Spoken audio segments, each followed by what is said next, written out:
Do you ever look around and think, wow, the world is a crazy place, and it just seems to get crazier and crazier? Ease your mind and take a break. This is Fuel for the Soul with John Giftah. We're a hub for inspirational Christian sermons, practical keys for Christian living, and Christian discussions and interviews. You'll be inspired to live the life that you were created for. Your host is a top-ranking podcaster, best-selling author, world record holder, aerospace engineer, life coach, evangelist, and founder of John Giftah International. Welcome to Fuel for the Soul with John Giftah.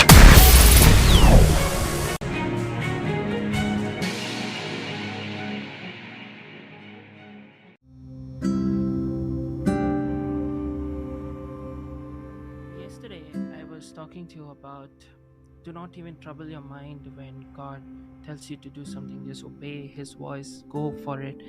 And I was also kind of touching base on the fact of what if you make a mistake, to trust that our God is a good Father and He will not leave us nor forsake us. He will not let you down. If an earthly dad will not just sit and watch his son or daughter get into trouble, he would try his best to scream and shout and say, hey, get back here. You're going to get into trouble. You're going to fall. You're going to slip. You're going to hurt yourself. If an earthly dad is so cautious, how much more good is your heavenly good Father that we can bank upon? So in line with that, I wanted to share with you guys some things from my life and from the scripture to encourage you. Listen, by the end of the day, God is a good God. We have to establish that He's a loving Father. He cares about you. You mean the world to Him. And if that is the case, when you understand in that perspective, like even when you look at Balaam, right, in Numbers 22, you hear about the story of Balaam.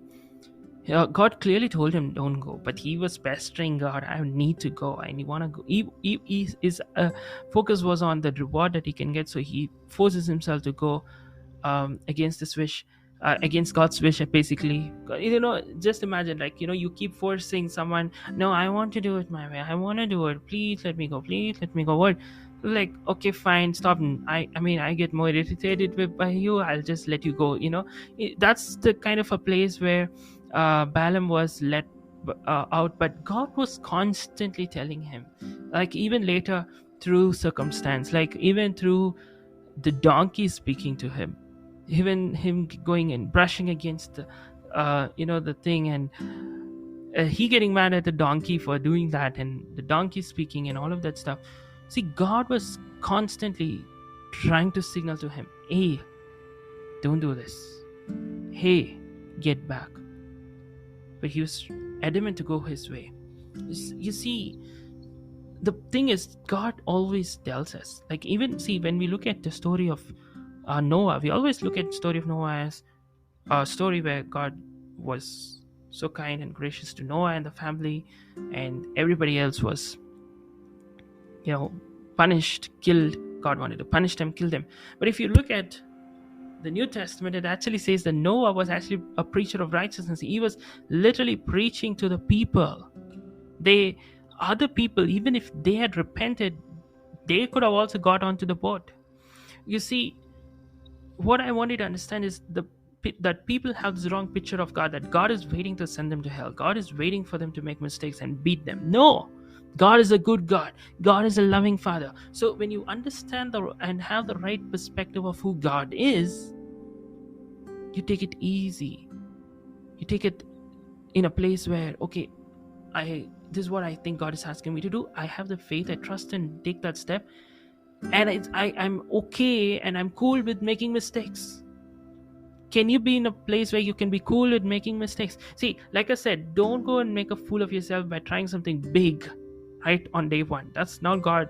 God did not take Joseph to the Pharaoh on day one. He started with him interpreting his own dream, and later the cupbearer's dream, then eventually the Pharaoh. You have to understand there is a process involved. It's not going to be like, okay, fine, right from day one I'm going to go and be a political voice in the United Nations. It doesn't happen that way. Okay, you need to understand God is a God of process. So So what I want you to understand is you have to be fine in taking risks, taking steps, trusting God. See, now for example, there was a moment when there were some challenges I faced with my project, back in a couple of years ago. And so there were challenges with the guide, so we were facing a lot of things, and it was affecting my health very badly, and things were going really out of control. And it was just not going on together. I mean, it was just not, like we were so mad at each other. We couldn't, I mean, like, no matter what I did, I was not able to like please him, and it was going really overboard.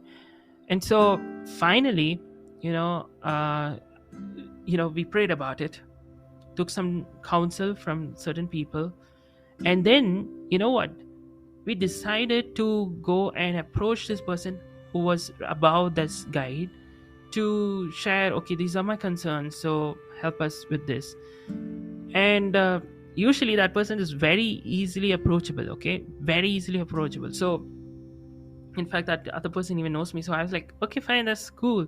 So I go that morning, after praying, after taking the step, okay, thinking this is God making a way, and I go there, and to my surprise, that person is not available that day. And they said he's going to come back only by evening, late in the evening, or but better you meet him tomorrow. And I was like so devastated. Oh my gosh, I mean, everything I planned and everything is just crumbling, and I was like so mad. And then I was like, okay, fine, and then I go back. And that evening, things suddenly changed. Okay, things suddenly changed, and I hadn't have to go. I mean, like, I don't know, it was just the Lord's hand, like it suddenly changed. And I hadn't had to go to this higher up and do, I mean, share my concerns or nothing of that sort. I hadn't have to do that at all, because everything was resolved. And the thing is, if I had shared with that other person, things would have actually turned bad, really bad for me. I mean, like, the next few months would have been like literal hell for me. Things would have turned very, very bad for me. But, I prayed, I thought this was the right thing. I trusted in the Lord and I took the step. But God was so gracious that exactly that day, that person was not available at that time. And God turned the tables around in the evening. And if at all, I had shared with that person, I didn't realize back then that that person was, kind of like playing things up. So things would have turned very, very bad for me. And like, it would have been so unpleasant. Like, totally. I can't imagine how bad things could have been. But God was so good. That is where I want you guys to trust. Even if you're about to make a mistake, if God sees that it's going to be disastrous, God knows how to move those people out. God knows how to close the door suddenly. Like the way God kept warning Balaam through even a donkey. Imagine if I was so determined, like that evening, if I'd like, okay, I actually thought to my mind, like, okay, fine, I'm not going to go back to that guy thing. I'll just wait and meet this person somehow that evening and complain and try to get this resolved. If I was adamant and not, taking it cool at that point, things could have been bad. Guys, what I want you to understand is God is a good God. He will warn you. He will speak to you. He will tell you through people. He will tell you through circumstance. He will tell you through your spirit. He will show you if you're going in the wrong track. Trust Him. And even if you do make a mistake, it's perfectly fine. That's when you trust that no mistake is bigger than who God is. No mistake you make is bigger than who God is. And I will share that with you in the next episode of how I did make mistakes, thinking that there were things I thought were God but were not God, or whatever. But that's fine. And I will share that in the next episode, and sure, it will be a blessing to you guys. God bless you. You've been listening to Fuel for the Soul with John Giftah. We hope you were blessed and inspired to live the life that God has for you. Make sure to subscribe to the John Giftah YouTube channel for regular uploads of sermons, skits, interviews, and more. Follow John Giftah on Instagram for regular inspirational posts. And don't forget to check out the best-selling books written by John Giftah, Who Am I?, which will help you understand your identity, and the latest #1 bestseller, Unveil Your Purpose, helping you discover your purpose and to start walking in it. Make sure to leave a rating and review, and be sure to share it with your friends and loved ones. If you'd like to donate, you can find the PayPal link in the description. And if you'd like to invite John Giftah to speak at your event or to get more details, go to the website at www.johngiftah.com. See you on the next episode of The Fuel for the Soul with John Giftah. God bless you. If your heart stops beating now, do you know where you're going? If you came face to face with death now, do you know where you're going? And this is not a message of condemnation. This is a message of hope. There is a God who loves you so much. He sent His only Son, Jesus Christ, to come down and pay a heavy price by shedding every drop of His blood on the cross. Thank you for dying for my sins. When you believe in Him, you have free gift of salvation for you that assures us that we will go to heaven when we die instead of suffering in hell forever. I just encourage you today to make the simple step of faith and say, Jesus, I thank you for what you did on the cross. Thank you for giving me this gift of eternal life.